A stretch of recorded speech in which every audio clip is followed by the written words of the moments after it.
Let us discuss the chemical properties of the group 15 elements. The first to come in this is their oxidation states. See the nitrogen, phosphorus, arsenic, antimony and bismuth, the elements which we are having. In this we know nitrogen and phosphorus, since they are non-metals, they will be showing -3 and -3 because they are deficient of only 3 electrons to complete their octet. But we also find that the arsenic and antimony also shows -3, but they are not their very common oxidation state, they are metalloids. Bismuth hardly show any -3 compound, so we will not consider its -3 to be the state. It's a metal, remember. Whereas along with this, nitrogen also shows +3, +5, and in some cases +1, +2, +4, etc. But those are not very stable oxidation states. Phosphorus also shows what, +5, +3, +1 different oxidation states.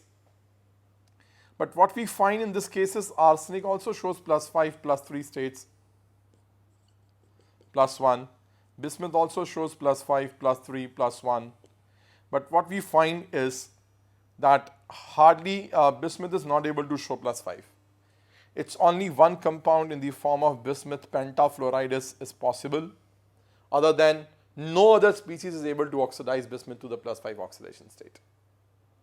Other than this, it's more stable in +3 and +1 oxidation state. So what we find is most important, that the stability of +5 state decreases down the group, and of +3 increases down the group. The reason is inert pair effect, poor screening of the NS electrons, and as because of this poor screening, these NS electrons stop participating because their annihilation enthalpies becomes very high. So what we find is it's only those 3 electrons of the P which are actually involved in the reactions, and that is why we find that the stability of these oxidation states +3, +3, +3 and +3, it is becoming more and more stable. And these phosphorus of course exist in 5, but arsenic, antimony, they are not stable in these +5 oxidation states. We don't find them to be very comfortable in the +5 oxidation states. Moreover, you need to know that nitrogen, even in their intermediate states like from +1 to +4, they readily, if there any compound is there, in acidic medium it shows disproportionate reaction. In a very similar way, phosphorus also shows disproportionate reactions in the middle oxidation states and the intermediate oxidation states. So this explains us their chemical behavior and how they will be behaving in the different oxidation states in the form of their different compounds.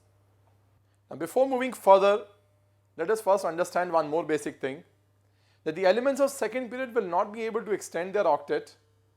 The reason being they are not having any d orbitals, whereas simultaneously the elements of the third period onward elements, they will be very easily able to extend their octet because they will be having the d orbitals along with them.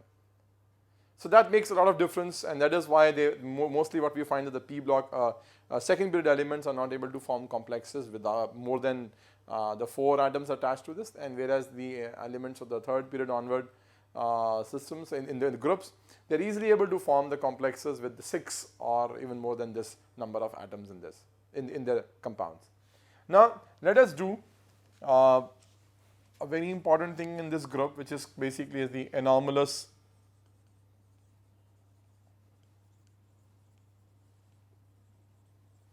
behavior of nitrogen. Now in this anomalous behavior of nitrogen, you need to understand this nitrogen, or what we basically know, due to the poor screening of the 2p electrons, all of these 2p elements are very small. So nitrogen is also very small in size. It's having very high ionization enthalpies, and again because of its very stable electronic configuration, its ionization enthalpies still are very high. Now what happens is they have a very unique property. These are the basic things. Then because of all those high ionization enthalpy, they have high electron affinities and electronegativities are high. So all these are simple things. Then their very unique property develops in these elements is their tendency to form p pi bond.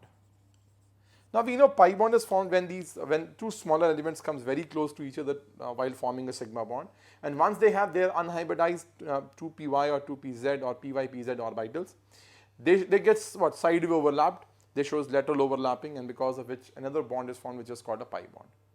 Now that is why this tendency is very much available in the nitrogen element, and we don't find such kind of an ability existing in phosphorus. Phosphorus doesn't have this tendency to form p-pi bond. Rather, it have a tendency to form d-pi-p-pi bond. We will talk about this later on, but first understand this p-pi-p-pi. Now, do you know, as a result, nitrogen is able to form what, 3 bonds with the other nitrogen atom, and it exists as a discrete diatomic molecule, and it becomes a gas. Simultaneously, whereas since phosphorus cannot form p-pi-p-pi bond, it has to combine with the 3 other more phosphorus atoms, which in turn combines with one another also like this, and therefore they exist in the form of p4 units, and they become what, solid. So that's the basic difference because of which these are existing in the form of a gas or they are existing in the form of a solid. Moreover, now let us come to this d-pi-p-pi.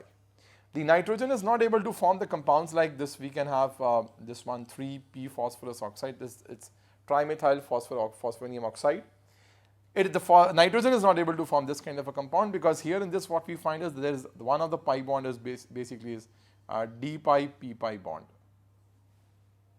So these are certain properties which makes them what, very different, nitrogen very different, and these are the properties again which are making this phosphorus arsenic also different from nitrogen, because there we can find this d-pi-p-pi and we can't find this one in the case of nitrogen.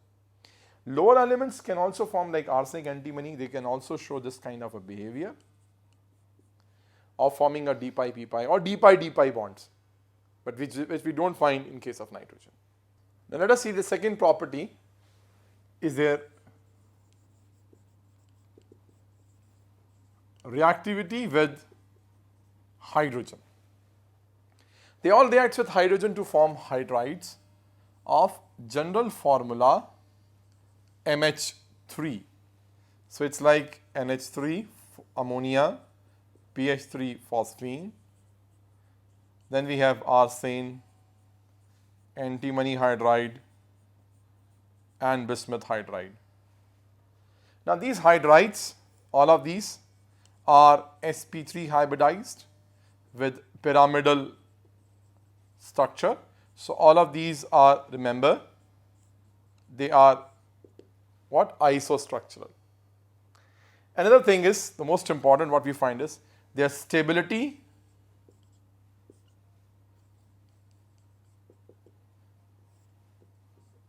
decreases down the group. Their stability decreases down the group. Why? Because the MH bond strength decreases. Since the MH bond strength is decreasing, what we find is that their stability is decreasing. Now as a result, their reducing tendency, their reducing property increases, because more easily they can give out hydrogen. So that is why bismuth hydride in this is one of the best or strongest reducing agent. So these are their other certain specific properties. Other than this, what we find is their basic nature, the tendency to give this lone pair, what we can call as that the Lewis basic character, decreases down the group because charge density decreases. And that is why what we find is ammonia to be the strongest Lewis base, followed by phosphine, then arsenic hydride, then antimony hydride, and then bismuth hydride.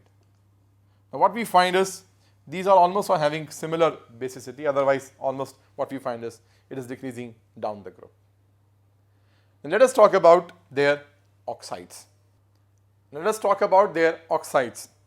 They form two types of oxides with the formula M2O3 and M2O5. Now nitrogen forms number of oxides which will be discussed later on as their oxides of nitrogen separately.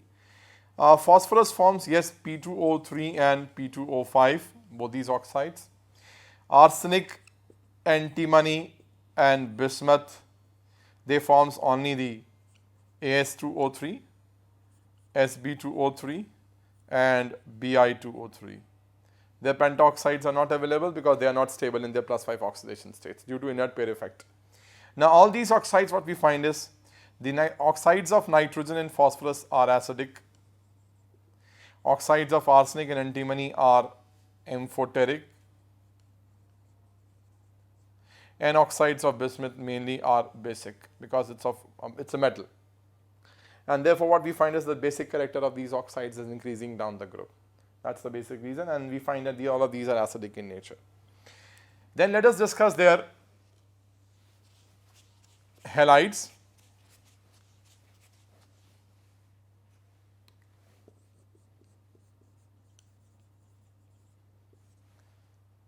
Group 15 element forms halides with the formula MX3 and MX5.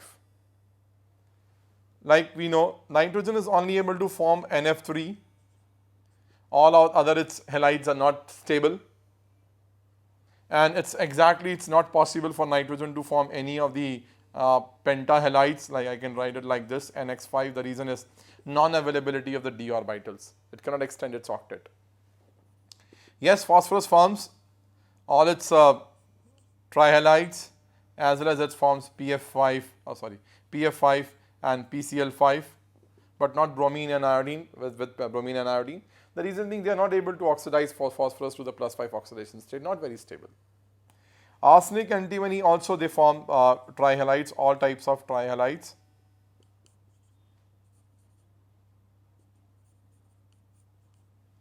And bismuth also forms all types of halides. It doesn't form any kind of pentahalides, not very stable, except BiF5. Whereas we can also have arsenic pentafluoride, yes, antimony pentafluoride, but no other one, because no one is able to oxidize them to their +5 oxidation states. Now, what is most important is, yes, definitely, since these pentahalides, all of these will be covalent in nature because they are having very smaller central atoms in +5 oxidation states. All of these are also a covalent. But remember, out of these your bismuth halides, what we can write here is that the ionic character decreases with increase in the atomic number of halogen. So this is most ionic, and this is one is the mainly which is ionic one. Other ones predominantly are more covalent, and the covalent character increases with increase in the atomic number of halogen. So these are their halides, trihalides and pentahalides. All of these exist in their sp3 dehybridized trigonal and bipyramidal structures, and all of their trihalides exist in sp3 pyramidal structures. So these are their halides. Now let us see their reactivity with metals. Now what we find is that they all reacts with metals, very reactive metals like calcium, zinc, aluminium, etc., to form binary compounds in which all of these are existing in their -3 oxidation state. Like we can have magnesium nitride of nitrogen or calcium nitride of nitrogen. We can also have aluminium nitride AlN. We can also have phosphorus aluminium phosphide like this. We can also have calcium phosphide like this.